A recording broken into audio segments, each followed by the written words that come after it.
All right, what do you say? Let's get after it. It's time for the great debate with Ana Navarro and Steve Cortes. Good to have you both. Steve Cortes, here's the proposition. Thank you. I can't trust the president when it comes to Putin. I can't trust him to do the right thing. He's done it too many times the wrong way. Make the case.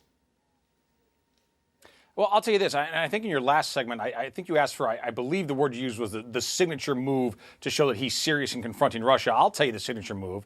It was the United States military in Syria literally slaughtering hundreds of Russian mercenaries in the battlefield. So that, I mean, if nothing else tells you that he is serious about taking on Russia when it's an adversary to the United States, that certainly does. This is a president who, and listen, I was critical of his words in Helsinki. I thought he had a poor performance at the podium, but his actions are the opposite. And in terms of the actions, and I think there's a lot of actions that show his toughness against Russia, I can think of none, though, more serious than actually taking on paramilitary forces from Russia and, again, slaughtering them in the field of battle in Syria. The counterfactual is that the war is far from over there and President Trump wants to pull the people out. But let's take your premise as it stands. Ana Navarro, is that good enough for you?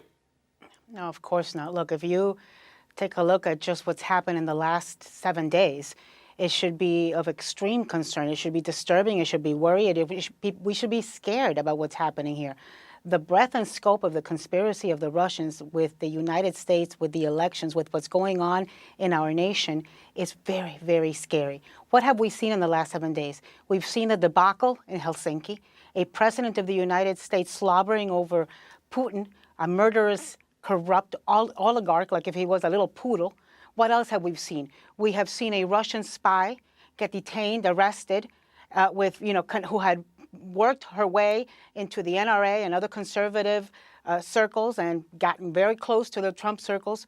We have seen for the first time in 4 years that the State Department did not issue a condemnation against Russia for the downing of MH17. The anniversary was 2 days ago.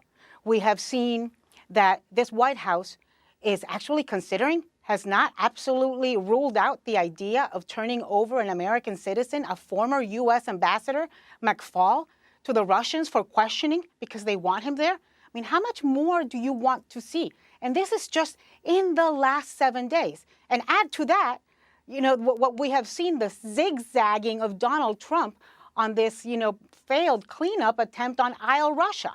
It has been a disaster. And I'm just talking about the last 7 days. So, Cortes, let's do one of your favorite things to do. Let's play the if Obama did it game. If Obama had that list of accomplishments over the last 7 days, you wouldn't even use his last name. You wouldn't use his first name. You would only call him by his middle name. All you'd be saying is Hussein all the time because you would believe that somehow he had some type of nefarious connection, and that's what it was all about. How do you justify it? No, I wouldn't be saying that. Listen, as much as I disagree with his policies, I would never question his patriotism and his love of our country, even though on a mic that he didn't know was hot, he promised, quote, flexibility to Medvedev, and who said, I will transmit that Winds to up looking Vladimir, like Conan the Barbarian Putin, compared to what we saw in Helsinki in terms of the weakness of that move. But listen, here's what's going on. I really believe here's what's going on with Ana and with a lot of people on the left right now, is this has become the birtherism of the left, because it really has. And by the way, and I was totally against the birther and attack. Racist and bigoted. Right, agreed. And so is this. Where's the racism and the bigotry and the wrongness? And hold on. And Chris, I was on record saying that it was fake and it was nonsense. It was an attempt to delegitimize President Obama because we didn't beat him at the ballot box. And the way to counter that is not by resorting to falsehoods. This is the exact same tactic because the left still can't get over, over the 2016 lied about defeat. Russian interference. He said he agreed with Putin. No. And he said it might be somebody else. Come on, man. Chris. And no.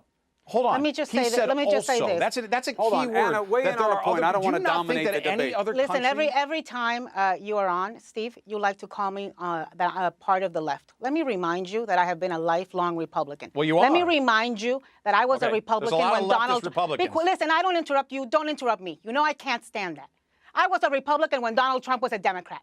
I was a Republican when Donald Trump was an independent. I have supported every Republican that's run for president.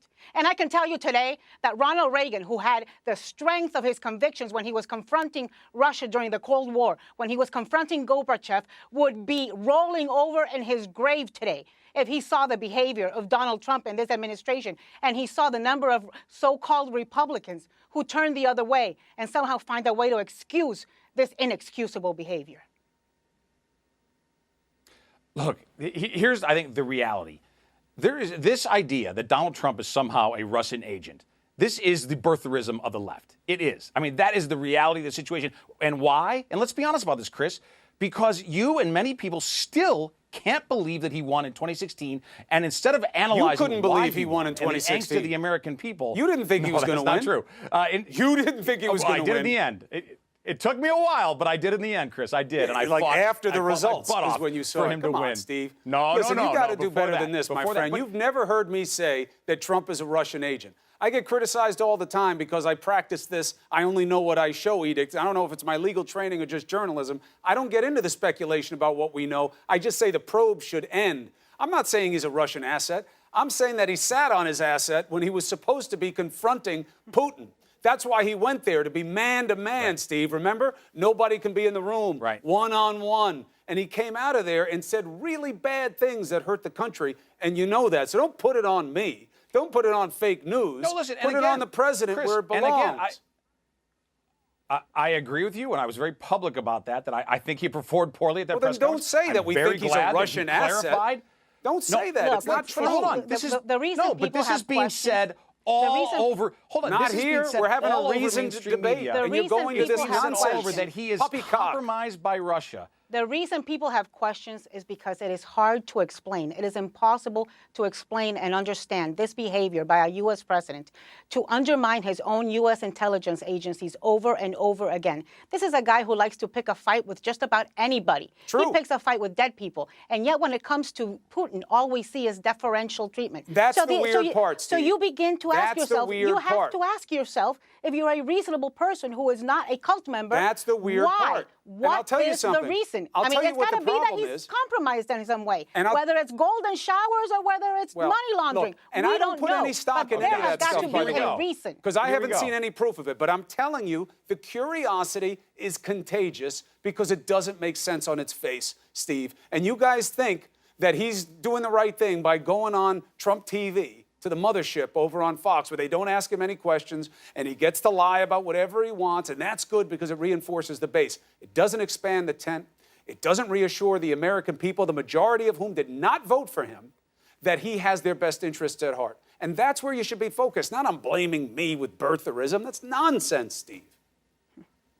Well, no, I believe this is birtherism. But by the way, he went on CBS News tonight. He's not only going on Fox TV. So that's an unfair criticism of him. And CBS News has been no friend to him. But you think that interview was like what happens when people are on here? You think it's the same standard? You think it's the same job that's being done? You know he picks his venues very carefully. I think CBS News has been. Look, I'd like him to come on CNN. I'm a CNN person. I'd love him to come on here. It's an open invitation. I think he can handle it. I think he'll do great. He would. He's his best advocate. He'll do great. No offense. Yes. And, all right. And I hope he does. It's one of the reasons he's president, right? Is he did but that all continually. I'm saying is this. Here's the thing, too. I think. Go ahead. Make your last point. I got to go. When you talk about, by the way, the American voters, and you say the majority in the popular vote didn't vote for him, that's true. But you know what? The Electoral College, which is how we elect our president, which is not insignificant, the reason he won the Electoral College vote is he spoke to voters who don't care very much about Moscow, Russia. They care about Moscow, Idaho. They care about their wages. They care about jobs. That doesn't mean they want to see Moscow, Russia cared about the elections, and we have no idea what their influence led to. On all of those metrics, he is succeeding immensely as president. And that's why he has good things going popular. for him, but they should not be used as an excuse for the bad. He has succeeded in carrying Vladimir Putin's water all over the world, attacking Navarro, NATO, attacking Montenegro. This is birtherism. Ridiculous. It's not birtherism. Yeah. Navarro, did you object when the birtherism was carried out by Donald Trump? I sure did. I sure really? did. Play the tape. I'm going to check it, Cortes. Yeah. I'm going to check it. I mean, how ironic to throw out birtherism when Donald Trump is the guy who birthed birtherism. This is the birth of irony. Anna, Cortes, thank you. The death of shame.